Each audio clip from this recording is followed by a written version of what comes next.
Okay everyone, welcome again to another one of our lessons. And in this lesson, I just want to give you some examples of the tips that I gave a client of mine who asked me for my opinion about her site.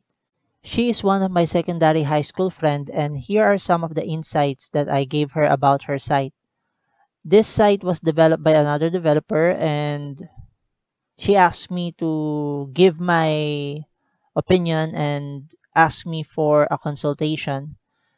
And here's the site, and here are some of the advice that I gave her as her friend. Now, if we try to go to the About page here, this is the updated version of the About page. And they updated this because I gave some of my opinion, and I gave them an advice that they should be working with ensuring that some of the contents in their site doesn't have any typographical errors. I just want to show you here my normal workflow when giving some consultation.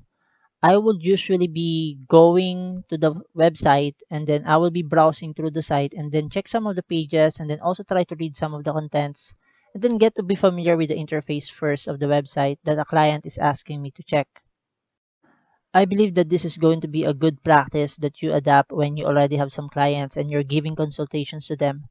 Try to get to look at the different pages, then get yourself familiarized with the pages, identify some of the contents, look at the contents, try to figure out what are the features that are applied in the site. If ever there are some things that I would want to show my clients, what I usually do is that I will be print screening, or I will be using the print screen in my computer, and then I will be sending them the photo. Then I'm going to chat with them, and from there they can apply the updates that I recommended if they agree to the recommendations and suggestions that I gave them. Another workflow that I usually do is do a screen recording and then give my insights about the site. So at least even though we don't have the time to talk either face to face or through phone or chat, I can give in advance the client some of my insights about the websites that they are asking me to check. In this way, I'm hitting two birds with one stone. I get to record the current look of their website, and then I can also verify how long it took me to check the website and give my consultation fee based from the hour of work that I've done depending on the agreement that I had with my client. This is a good practice for my opinion because I just feel like if ever I needed to go back to a certain look of a site, I get to have a reference, and then if the client requires me to have a picture, it would also be easy for me to go and do a print screen of the recorded video. In this scenario, I told the client that I would want to show her a mock-up site first and gave some of my insights for improving her site. When I first checked the site and I read through the About page here, I saw some typographical errors that they can try to correct.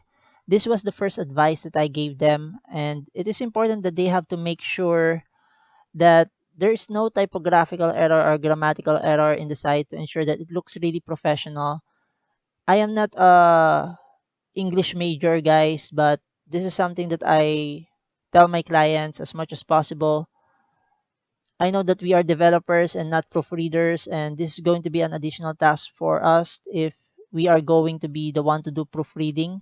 My advice here will be to extend our help to our client because, again, our goal is to help our clients to make their site look professional and help convey to the visitors of their site that they are a professional company that provides quality services. It's really a big no-no for the site to have grammatical errors and typographical errors. I know that not all of us are English major, and the advice that I usually give to the client will be if they cannot do the proofreading, they can try to hire someone to do the task for them, especially if they know that they don't have enough time to do proofreading and they are not that confident with their grammar skills. If our client have extra funds, this will be much better because the person that they will be outsourcing will be someone who focuses on doing proofreading and checking of grammar that can help ensure that their content will be error-free. Having a professional content will be a great deal if we want to convert possible visitors or leads to possible clients or customers for our client. And this is why this is one of the extra effort that I do for my clients that we should be applying in our workflow. I give them some advice that they should take note of as we build the site based on our agreed milestones in our project management plan. Again, our main goal here is to help our clients and give value to them by helping them increase their sales or their customer leads that converts to actual customers in their business. We are helping them build the site at the same time, helping them generate the site and help them to generate the funds that they need to get an ROI or return on investment out of the site that they ask us to build for them. In this example, you would see here a print screen that I sent to our group chat about the typographical error in the site. When I first browsed through the site here, you would see that I read through this and then I highlighted the typographical error here. Now you would see that they have updated the page and they describe who they are. We can see here that they added the words here, founded by a team of athletes. And I really like the part from where they included some values that they inculcate to their students, such as the values that we can see here. Values such as respect, discipline, sportsmanship, and persistence, and that they are not just focused on the physical abilities of their students, they are also focused on the emotional intelligence, and that is their top priority. Besides from this, everyone, if we try to look at the page here and we compare it with the older version here, we can see that they added some space. It is a lot more easier to read based from the spaces that they have added in the page.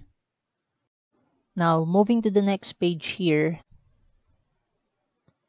in the photo gallery, we can see here that they have some stock photos that they have included in their gallery. Now, for the second advice that I gave my client here is that as much as possible, we should be avoiding stock photos. This will help their visitors who will later become their customers to have a prior idea of what their facilities will look like, and it will have a much more professional impact if they are using customized photos that were taken in their own facilities or photos that showcases the services that they provide. We can also see here some information content related to the process of registration and possible ways of contacting them. They also do have a contact page and their address and their phone number and email located in the contact page. This is good. However, we can still improve this. So the third advice that I gave my client here is to make sure that as much as possible, if this will be their landing page, we should limit the links in the navigation area of the site. This is because building a website is different from building a landing page. I would say that the landing page is where the magic happens. It really plays a very important role if we would want to convert visitors into possible customers for our clients. This is where we should be practicing the 3-second rule. This just means that when a visitor or a possible lead gets to the site of our client, the 3-second rule should be answering two basic questions. What are these two questions? Number one, is this for me? If you are a visitor in this site, this landing page or the home page should be providing you the answer to the question within the 3-second rule. This just means that it should be answering the question, is this the service that I'm looking for?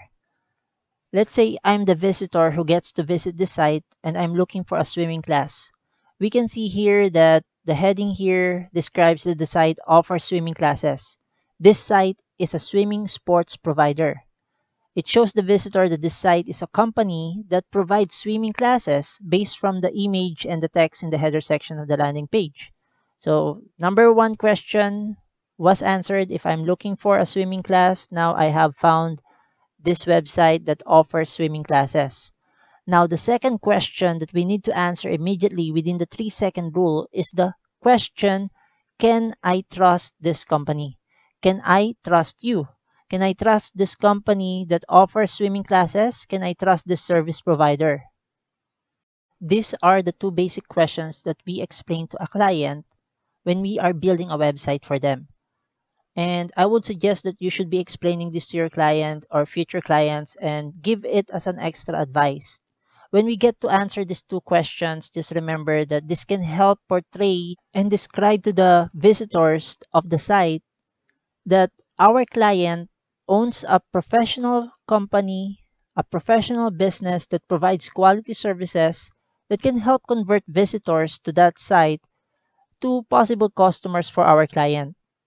This is why we are checking for grammatical errors or typographical errors, and we want to ensure that the visitors will not think that their services or the services of our client is not of high quality because of a simple typographical error.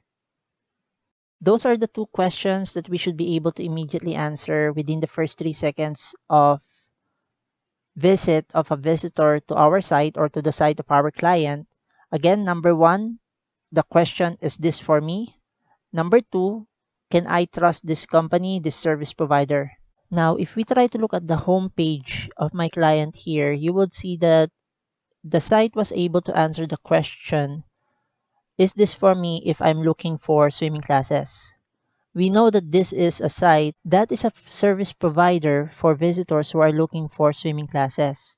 However, there is not that much information here that can be found that informs the visitor about who and what are the services of this company.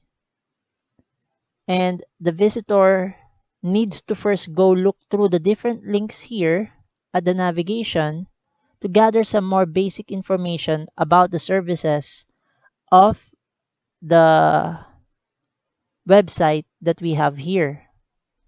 For the fourth advice that I gave my client here, I told her that we should be putting powerful words or text and important information in the landing page. And I also explained to her that a website is different from a landing page.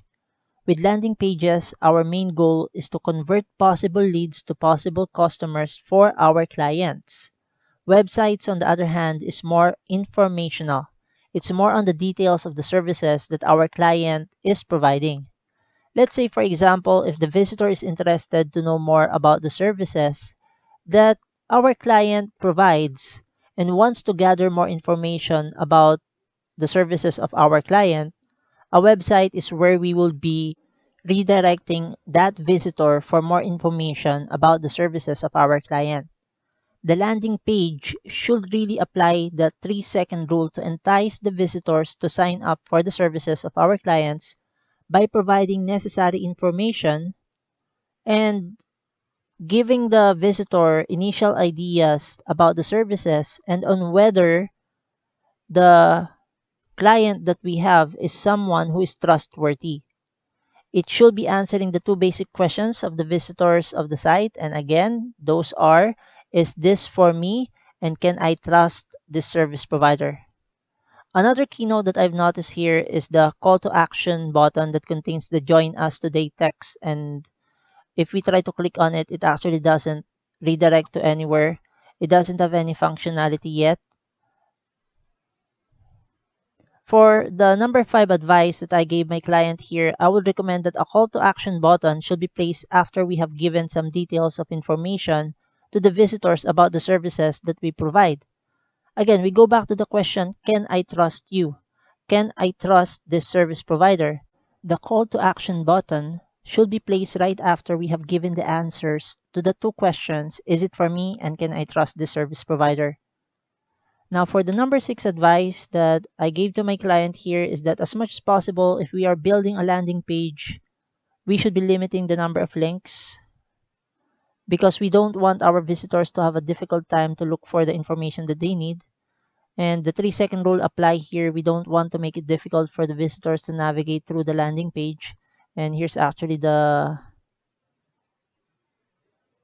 first updated version that I did for the site mock-up. You would see here that I already included the basic information about the services that they provide. As much as possible, we limit the links here in the navigation because we don't want our visitors to be lost in our site and get distracted. Now, the first thing that I did here is that I redesigned the navigation. As you can see here, I changed the photo here. I'm still using the stock photos here because the client hasn't given me any customized photos yet or the other necessary assets yet for her site. We are still in the development or let's say planning stage. And here I decided to tell my client here that we can try to add some features one step at a time through milestones based from the time period that we should want the project to be accomplished. I submitted a web design proposal for her. And right now, these are some of the other updates that I have done so far. And I usually do this by milestone through milestones. And the initial thing that I did here was to build for her an actual mockup site, as we can see here. And just take note, everyone, building a mockup site involves a fee already. You'll really need to communicate with your client if they will be willing to pay for your hourly rate or for you to design a mockup site for them. In my case, this client is a close friend of mine, so I didn't charge her for the mockup site.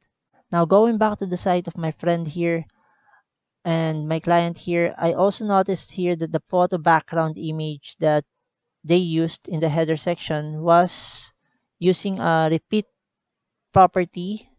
And I recommend that we should not be doing this. I recommended to her that we should be redesigning this and not implement the repeat property here. So for the number 7 advice, everyone, that I gave my client here is that it is related to the responsiveness of our site. And if we try to go and look at the navigation here, if I try to resize this, it is responsive. However, we need to adjust the responsiveness of the background image. As you can see here, the image is not properly positioned anymore.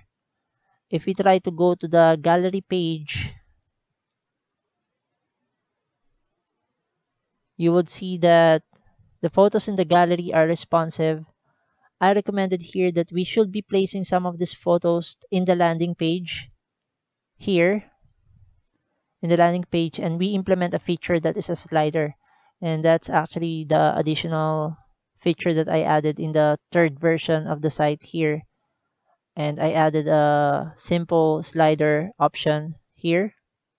For the first layout, you would see here that there's an animation. I added a feature of animation, and I explained to her that I coded this from scratch. Based from the information my client gave me, they had this site built using WordPress, which is a CMS, also known as a content management system. These are some of your options, and this can be an option that you can provide for your future clients. That will be on whether they would want you to build the site through a CMS or through your HTML and CSS. It depends on them. Of course, it is more expensive to build a site from scratch because it is a lot difficult than having a ready-made template that the client may want to purchase and apply while using a CMS. And something that I know that you also know now that you have experience in building sites, it is not easy and it's a lot of work. And now I want you to learn about the marketing side on how to sell your services. That's why we are now having a non-coding section from where we are focused on how we can go and get some clients, how we can go and sell our services. Based from your experience in this course, I want you to try and evaluate how will you be able to value your own time. Just remember there are three things that we can never get back in this lifetime, and those are time, opportunities, and the words that we utter. Time is really valuable, and this is why you are charging the necessary amount that will be related to the effort that you have exerted for building the site for your client. I hope that you keep that in mind and never undervalue your services, everyone. Now, for the number 8 advice that I gave my client here, I told her that we should be adding a subheader that will contain powerful words. I got some of the ideas here in the powerful words that I used in the newer version of the site or the mockup site that I'm making here. You would see here that I added here a subheading. We can also see here a visual hierarchy in our header section. The first one here will be the heading 1 that contains the service that the client's website is offering. And we also have here a simple subheading that I created that I recommended to my client. I just told my client that she can go and change these words and that they can think of some powerful words that will be portraying their goals as a service provider, as a group and organization. I based the idea here of helping kids develop life skills through sports based from the information that they are a team of athletes. They are not just focused on developing the physical abilities of their students, and they also focus on developing the emotional intelligence of their students through developing good values such as respect, discipline, and so on. That is the reason why I recommended the subheading here, helping kids develop life skills through sports. And as I've said, we have visual hierarchy here. We have a larger text here that portrays the services that my client provides. And here we have the subheading that contains powerful words that can give visitors more information that they need to decide on whether the services are for them. Now, if we try to go down the second section here, we can see that I added some additional information here. I created some placeholder text and I did some research about these types of services on the web. I added some information here that describes the services of my client better. We can see here that I explained here that the company of the client is a premier learn to swim facility for adults and children. I also specified here the ages or target age range for participants in their programs. I wanted to tell the client that they should be giving some basic information about what would be the age ranges of possible students that they would want to enroll in their swimming classes. I told the client that they can still change the information here and try to depend on their target goals on what age range are they targeting to get as students. And I also wanted to ask them if they are also providing swimming lessons for adults. That's why I included here adults. I also added some additional information here that they are teaching the science of swimming and that they also include play in their learning environment. That they don't just offer swimming classes, they also make sure that there's the element of fun in their learning process. I also specified here some details about how they help build life skills. For the number 9 advice that I gave my client here, I would relate this to my job as a safety officer. As I've told you, I'm an accredited safety officer here in the Philippines. And safety and health is one of the things that I usually give as a consultation advice to people who are asking me with regards to the topic. And I extended my help to my client here by giving her advice about safety, which is one of my expertise. I gave my client advice that I usually give to my participants in seminars and workshops about safety that I conduct.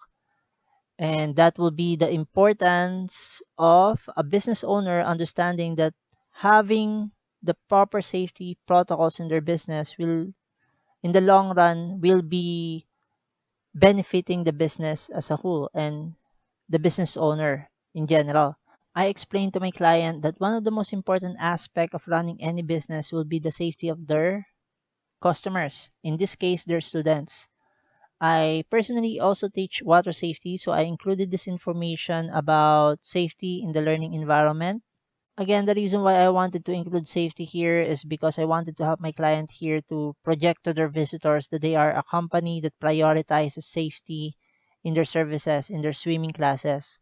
Now, with this information, everyone, we know that the services of my client not only indicates how they use the science of swimming in their teaching, they also include play, and they, of course, they provide swimming skills. That's the general purpose of the website here to inform the visitors that our client here is providing swimming classes.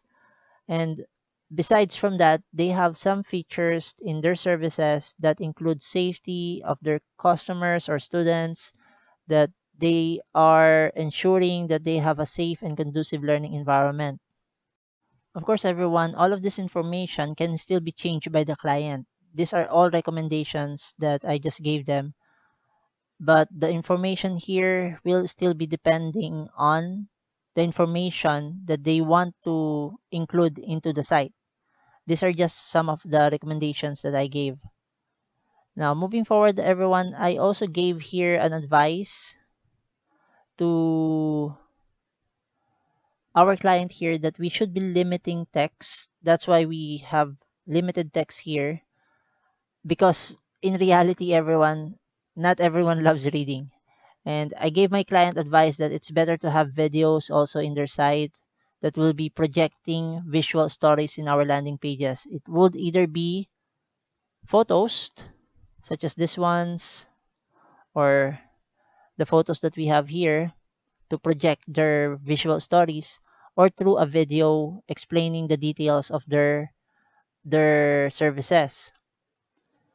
Remember that videos will also be a great source of information for our site's visitors. That's why I would highly recommend that if you can include a video of the client or your client explaining the details, the important details of their services, it will be an additional advantage for the site, or it will be a positive thing for the site. Now we can see here that in this mockup site that I built, we now have given more information to the visitors to answer. We were able to tackle, is this for me? Can I trust you? Now, after giving this initial information, we can now have this call to action button. And as you can see here, we have our call to action button here.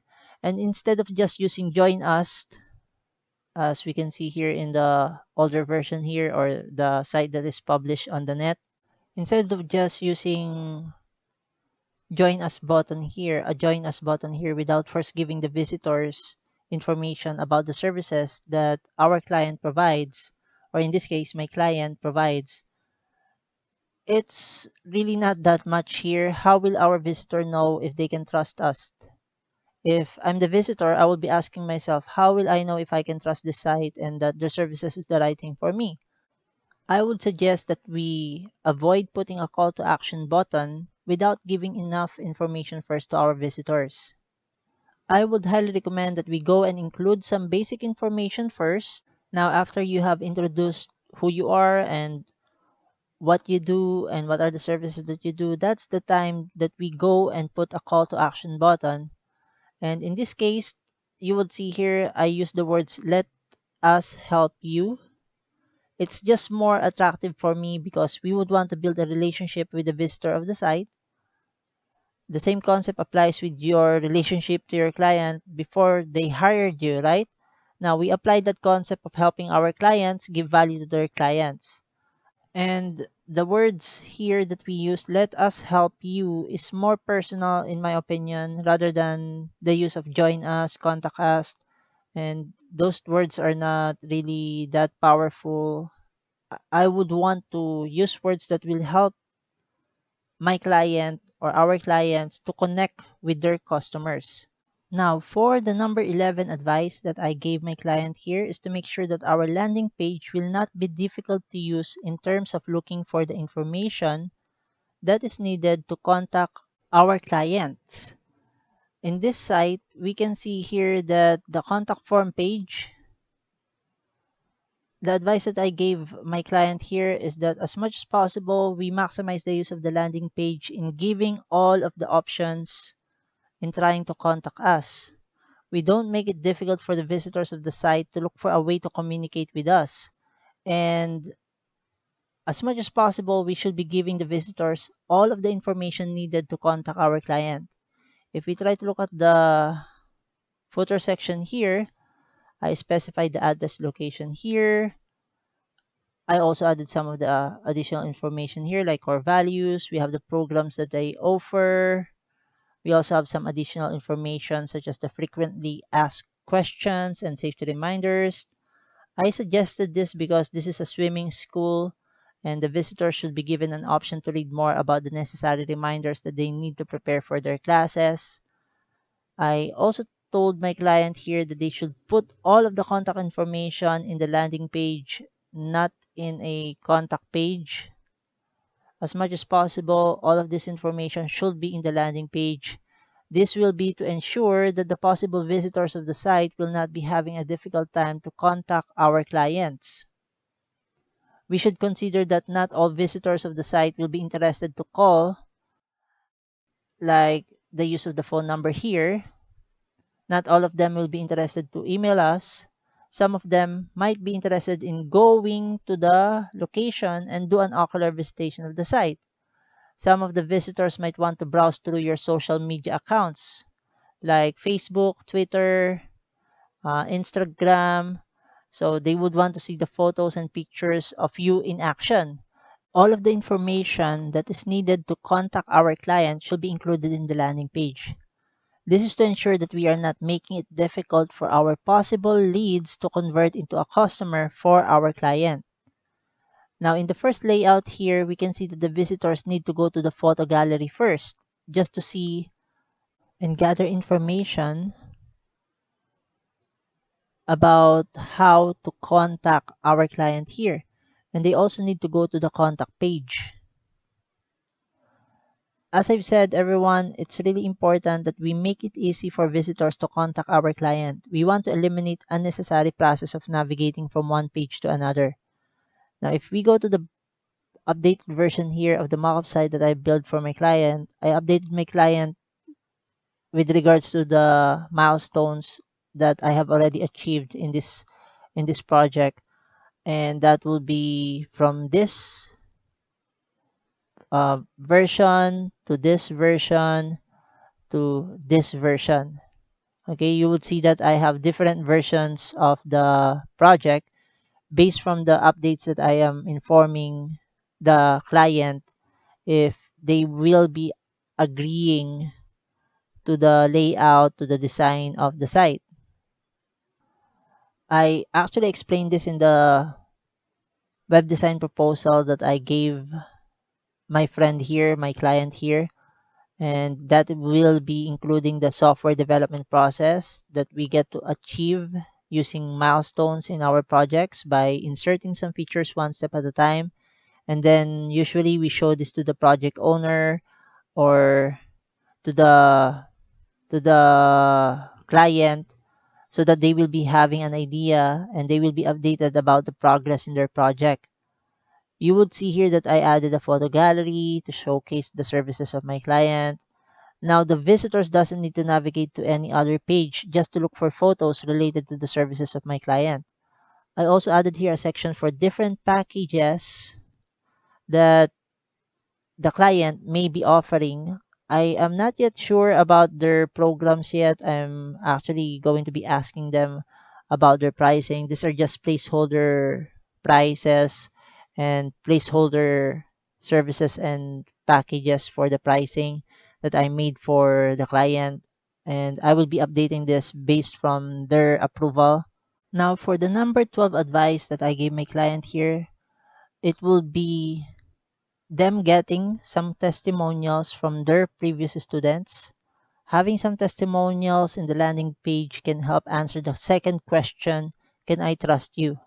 This helps eliminate the doubt, and the testimonials of the client's customers, previous customers, can boost the confidence of the visitors to enroll in their services. Besides from testimonials, it will be a plus if we have some accrediting bodies that can attest that they are a credible company. That will also be a good set of information that we can include in their landing page. Again, similar with the relationships that we build with our clients, everyone, we really want to help our clients to build good relationships with their clients. And now, guys, if you would see here, these are the different versions of the site that I build for my client here. You would see that there's no animation yet here when I sent the updates from here. from the original site and the mockup site here. I also updated the responsiveness. Here's the original site.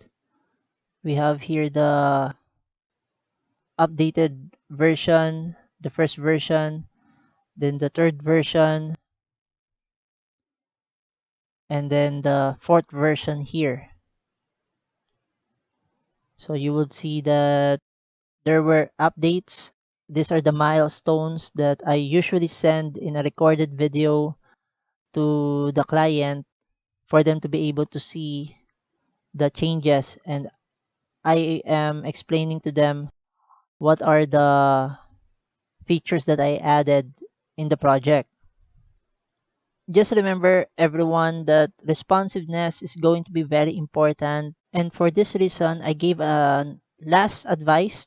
The last advice that I actually gave, or the number 13 advice that I gave my client here, is that if the site is already running, they should be checking if they have Google Analytics and try to figure out which devices is usually used by their visitors or through the analytics that they use for the site.